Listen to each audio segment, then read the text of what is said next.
Hello friends, welcome to my channel. Today is the day 33 for our PCNSA series of videos. Now in my previous video, I have covered about the URL category. How can we block a URL category in Palo Alto firewall, right? If you have not watched that video, I'll recommend you to watch. If you are unable to find, I'll just put that video in I button. You can take a look on that. So today we are going to understand how external dynamic list works. This is also a part of URL only.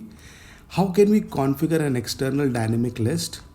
How can we define an admin define? So basically we will have a list of categories which will be created by Palo Alto networks. So they have their own database. So how can our admin create his own list, right, of URLs? We are going to see that. And let's say for an example, a category is blocked somehow. So if I want to allow a single URL out of it, how can we do that? We are going to see that. Okay.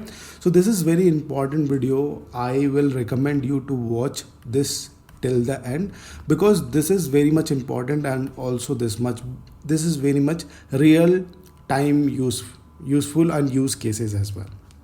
And also I'll request you to please subscribe my channel and hit the bell icon so that you never miss any video from me. So without any further delay, let's get started.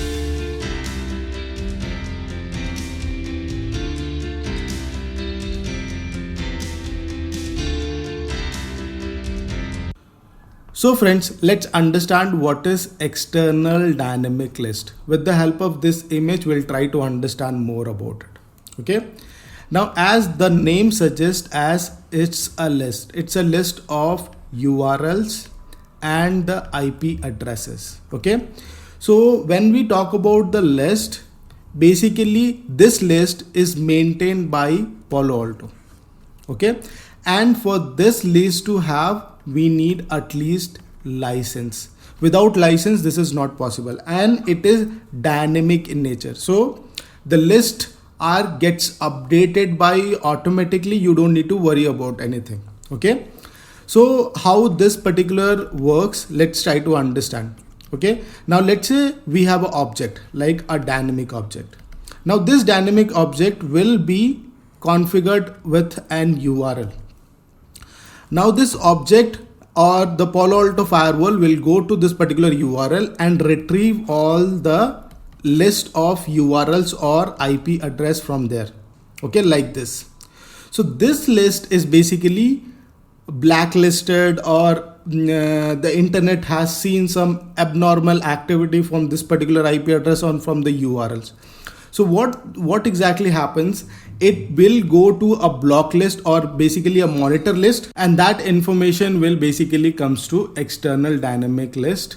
Basically, external dynamic means the URL which is there in this dynamic object, right? So let's say for an example, if I give you a URL saying that HTTP or like this 10.1.1.1, and I'll just remove this.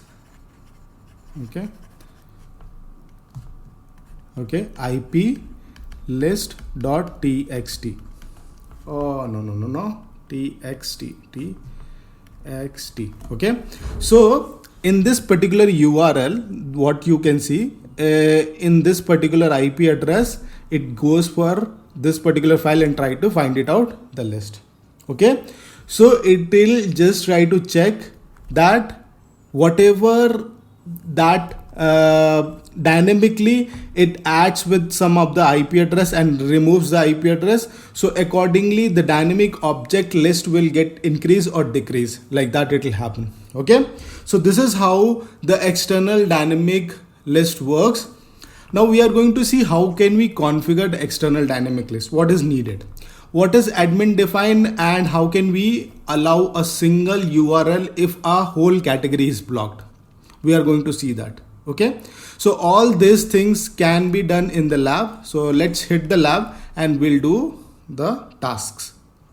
So friends, let's move on to the lab, and I have taken the same lab which I have taken the lab for the topologies are basically same.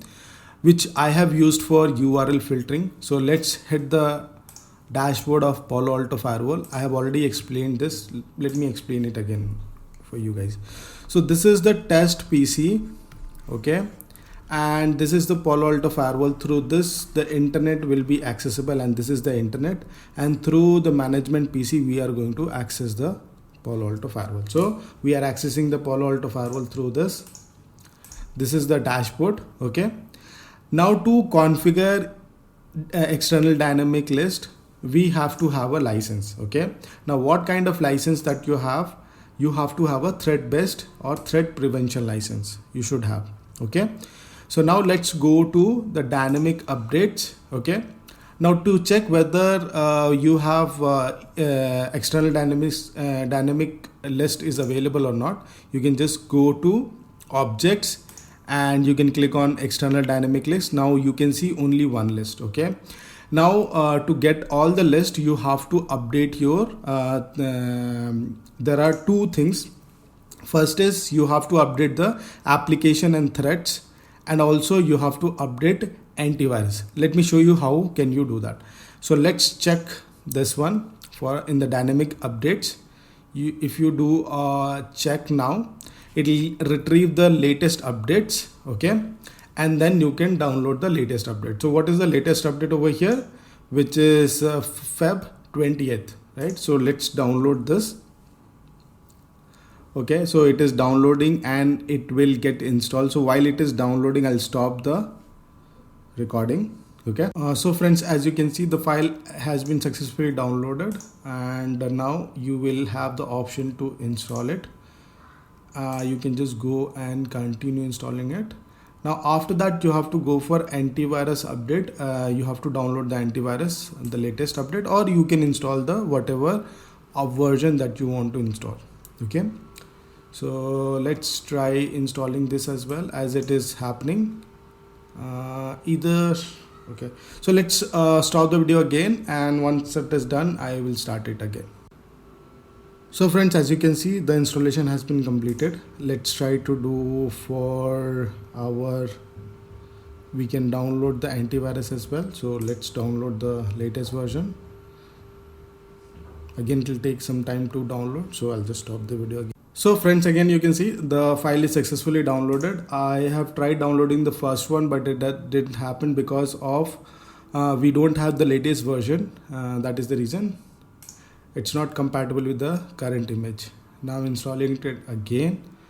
So installation will also takes little bit of time. So I'll stop it again. So friends, as you can see, the file is downloaded successfully, and I can see that we are having all the list right now available. As we can create a policy to block all this IP address, because these are high risk IP addresses, as you can see. Basically, if you want to see the list, you can basically see over here, okay. If you want to see malicious IP address, you can also see over here if you go to the list. So these are blacklisted IP address, friends.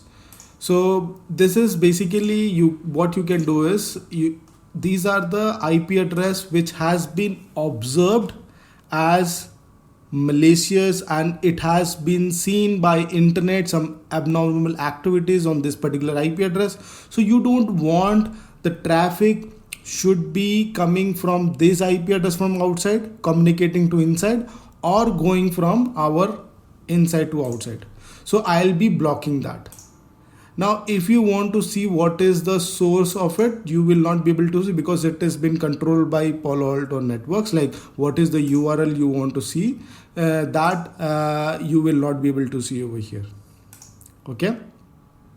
So these are the IP. Let's create a policy to block or IP address from that particular policy, okay. So friends, I'll go to the policy, okay. I will create a policy. So I'll just put the name as EDL, that is external dynamic list, okay. I'll just put that rule.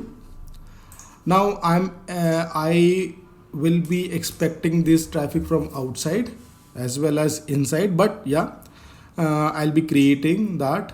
And from the outside zone, if I put for me, as it is showing in the source address itself, it is basically a dynamic object which I have mentioned it earlier.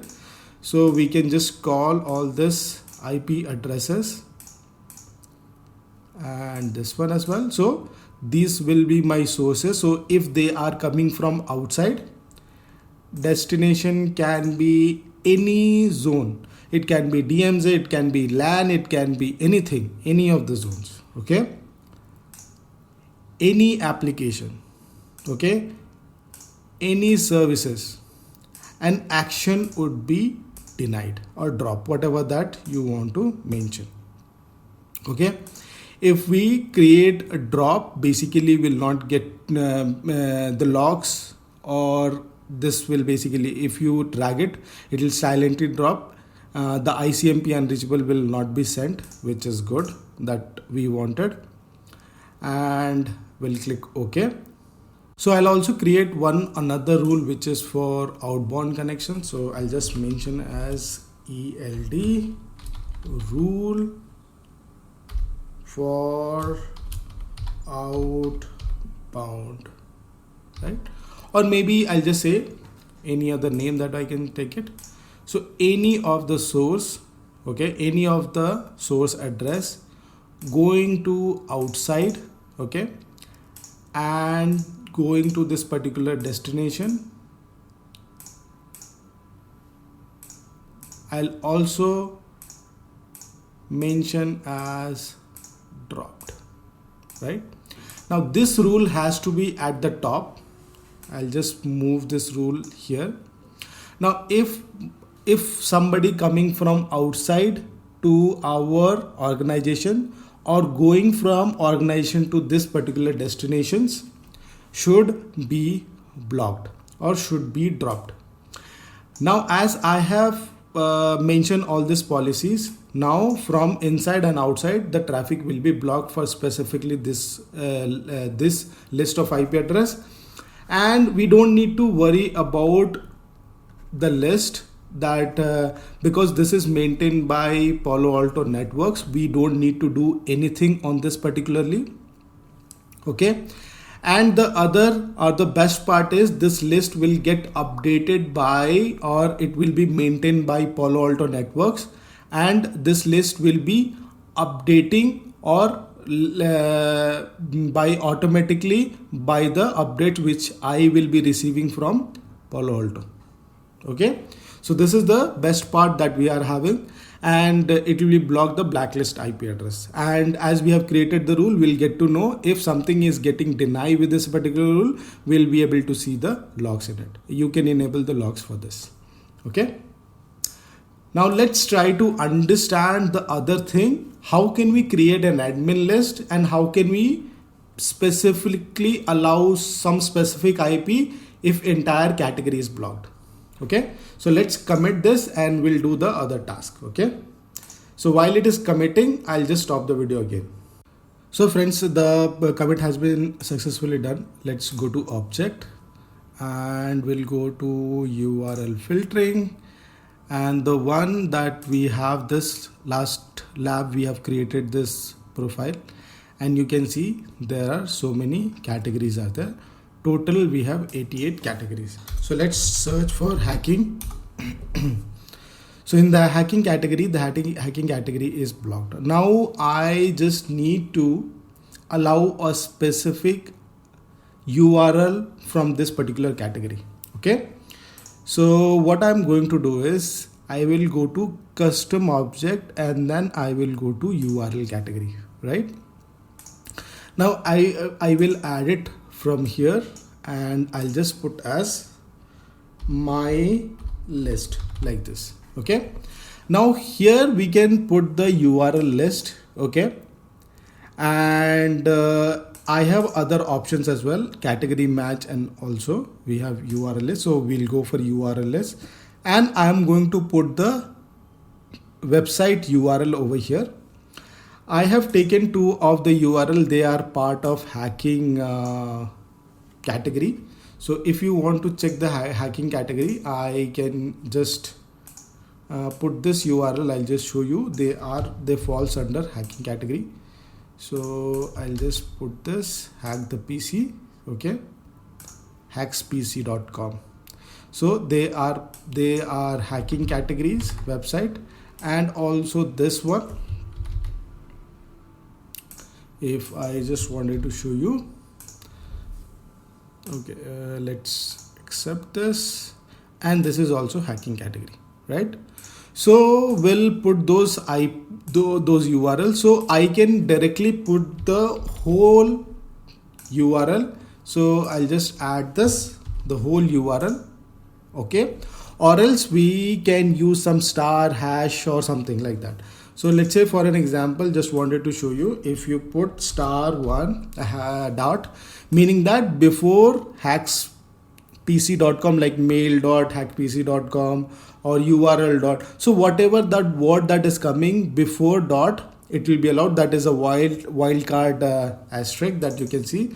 Or else I'll just mention the whole URL over here and even the other one, and I want them to be allowed specifically as the category is blocked over here. Okay, so let's click OK, and we have created our list. Now after creating my list, where I'll go to URL filtering.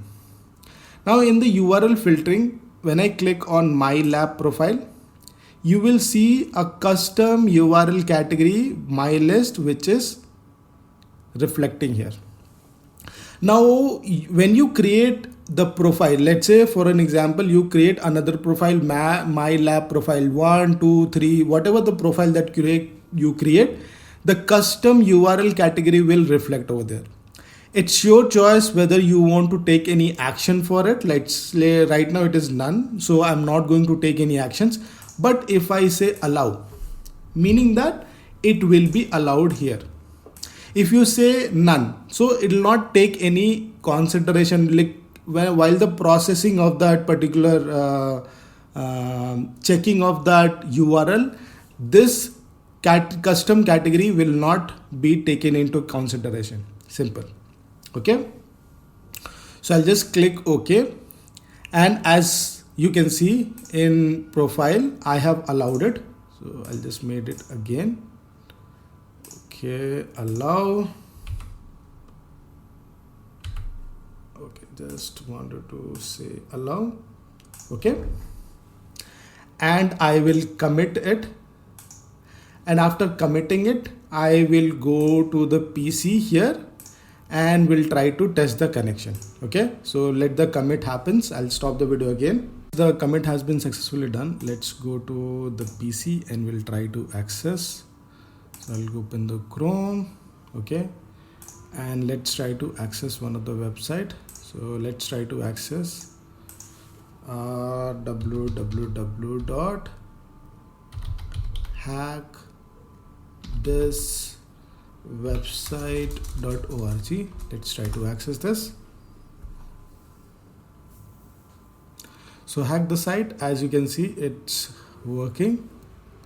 www.hackthisorg, it's working for us and it is part of hacking category. So let's try to access some other URL which is also part of hacking. So let's go and try to access hackers.com. So hackers.com is also part of hacking category. Let's try to check this, and which we have not allowed it. So as you can see, this is also part of hacking category. I'm expecting that this website has to be blocked. So let's try to access this. Hackers